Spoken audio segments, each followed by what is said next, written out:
Everyone, I am Anjali Gupta, Assistant Professor in RK College of Pharmacy, Prayagraj. So dear students, last lecture में हमने discuss किया था renal failure. Renal failure two types के हमने discuss किया था। एक होता है एक्यूट रीनल फेल्योर और दूसरा क्रोनिक रीनल फेल्योर। मैंने कवर अप कर लिया था लास्ट टर्न पे एक्यूट रीनल फेल्योर। तो आज के लेक्चर में हम कवर करेंगे chronic renal failure. Chronic renal failure CRF means chronic का मीन्स आपको पता है कि लॉन्ग टाइम से। Acute means just current, chronic means long time से, कोई भी चीज़ लंबे समय से, कोई बीमारी एक्यूट डिजीज क्रोनिक डिजीज जैसे होती है लाइक एस, वही है क्रोनिक डिजीज मतलब लंबे समय से चली आ रही बीमारी। ठीक है। Kidney failure means renal failure means kidney failure. Okay, इसे हम क्रोनिक किडनी फेल्योर डिजीज भी कह सकते हैं, CKD। ओके, ऑल ओवर मिला के क्रोनिक रीनल फेल्योर क्या है, इसे डिफिनेशन से हम समझ सकते हैं, loss of kidney function over a period of month और ईयर। कई सालों से, कई महीनों से किडनी प्रॉपर फंक्शन नहीं कर रही है, उसे हम क्या कहेंगे, क्रोनिक रीनल फेल्योर। ठीक है। अब इस कंडीशन में क्रोनिक रीनल फेल्योर में क्या क्या होता है। First of all, chronic renal failure है तो क्या है, ग्लोमेरुलस फिल्ट्रेशन रेट डिक्रीज हो रही है। जब ग्लोमेरुलस फिल्ट्रेशन रेट डिक्रीज हो रही है like as acute renal failure में, सेम कंडीशन इसमें भी हो रही है कि इसमें भी ग्लोमेरुलस फिल्ट्रेशन रेट डिक्रीज हो रही है, जिसका रिजल्ट क्या है, decrease capacity of the kidney to excrete waste product. Kidney की कैपेसिटी, किडनी की क्षमता कम हो जाती है क्या, वेस्ट प्रोडक्ट को एलिमिनेट करने, आपकी बॉडी से एलिमिनेट करने की। ठीक है। जिसकी वजह से जो वेस्ट प्रोडक्ट है, नाइट्रोजन बेस हैं, केराटिन वगैरह, उनका एक्युमुलेशन होने लगता है, जिसकी वजह से उसका लेवल आपके किडनी में इंक्रीज कर जाता है। ठीक।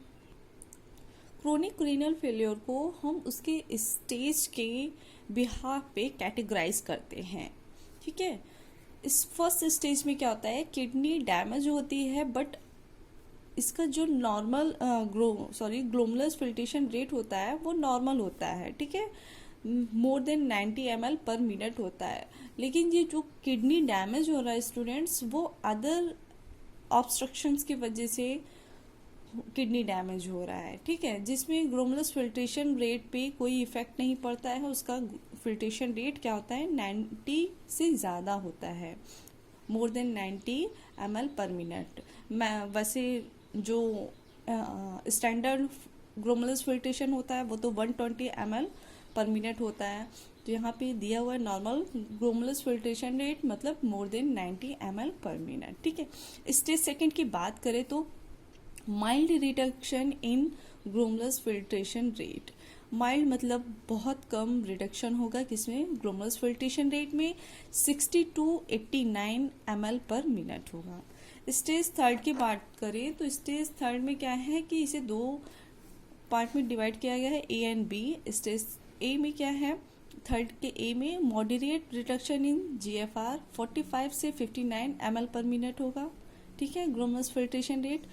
और B में और भी कम हो जाएगा glomerulus filtration rate, 30 to 44 ml पर मिनट। स्टेज फोर्थ की बात करें तो इसमें सीवियर रिडक्शन होता है, आपके ग्लोमेरुलस फिल्ट्रेशन रेट में बहुत कम हो जाएगा, 15 to 29 ml पर मिनट। लास्ट स्टेज है 5 में, ऑल ओवर ये बहुत ही सीवियर कंडीशन होती है, किडनी फेल्योर हो जाता है इसमें ऑल ओवर। और इसका जो ग्लोमेरुलस फिल्ट्रेशन रेट है वो है बिलो द 15 ml पर मिनट। अब इटियोलॉजी की बात करें तो किस किस कारकों से क्रोनिक रीनल फेल्योर हो सकता है, type 1 and type 2 diabetes. Type 1 and type 2 diabetes. Second है हाइपरटेंशन, ब्लड प्रेशर हाई हो जाने की वजह से हो सकता है। और थर्ड है आपका glomerulonephritis, means inflammation of the glomerulus या फिर inflammation in the nephron. Polycystic kidney disease में क्या होता है कि सिस्ट का क्लस्टर डेवलप हो जाता है किडनी में, उसी को हम बोलते हैं polycystic kidney disease. Prolong obstruction of urinary tract या फिर यूरिनरी डक्ट, बहुत लंबे समय से यूरिनरी ट्रैक में या उसके डक्ट में ऑब्स्ट्रक्शन किसी तरीके का आ रहा हो, उसकी वजह से क्रोनिक रीनल फेल्योर हो सकता है। इनलार्जमेंट ऑफ प्रोस्टेट ग्लैंड का इनलार्जमेंट हो जाना, या तो किडनी स्टोन की वजह से या तो किडनी कैंसर की वजह से आपके क्रोनिक रीनल फेल्योर हो सकते हैं। अगर हम पैथोफिजियोलॉजी की बात करें क्रोनिक रीनल फेल्योर की, कि कैसे इसकी पैथोजेनेसिस हो रही है, कैसे इसका डेवलपमेंट हो रहा है आपकी बॉडी में।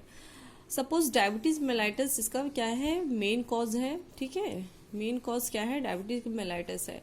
डायबिटिक मेलाइटस कंडीशन में आपको पता ही है कि आप ब्लड में ग्लूकोज का लेवल बढ़ जाता है।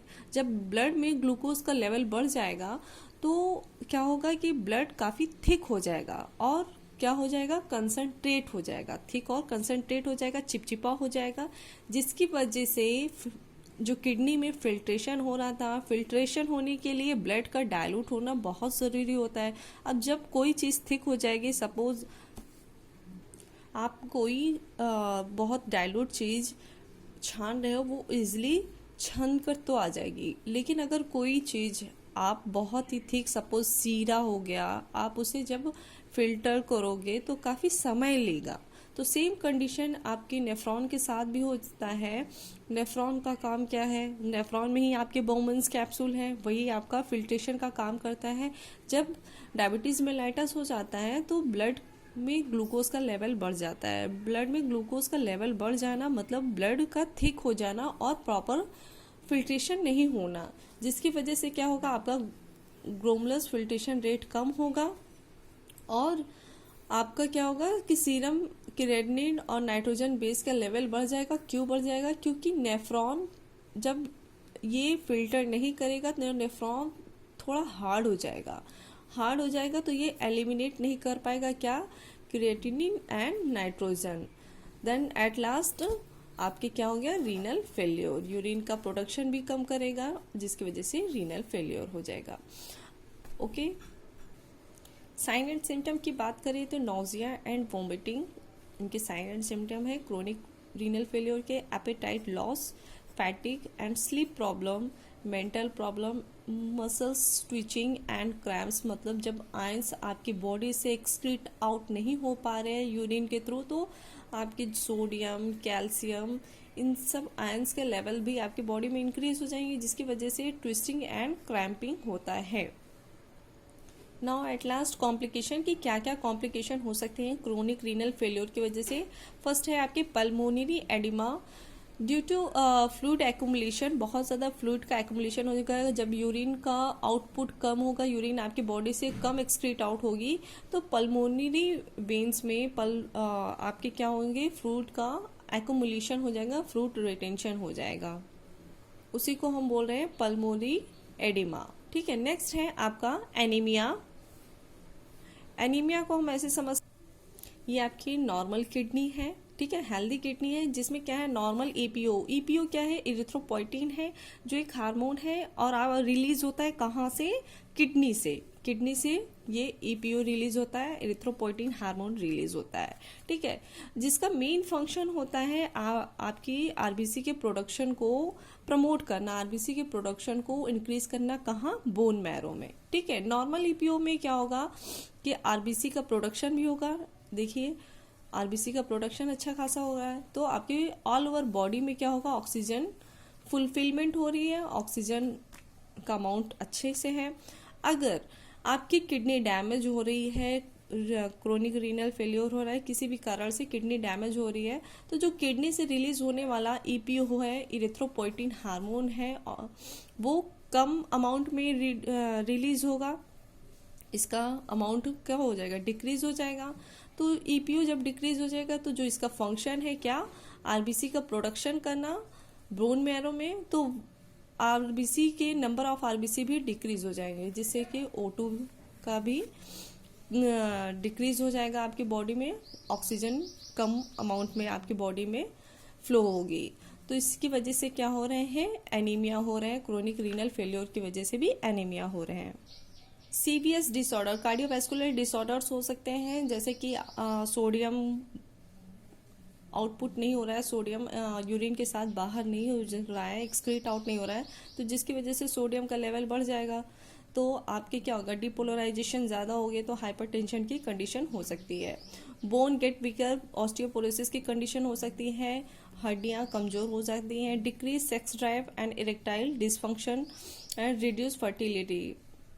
नेक्स्ट है pregnancy complication and damage CNS, central nervous system भी डैमेज होने के चांसेस होते हैं। Thank you everyone.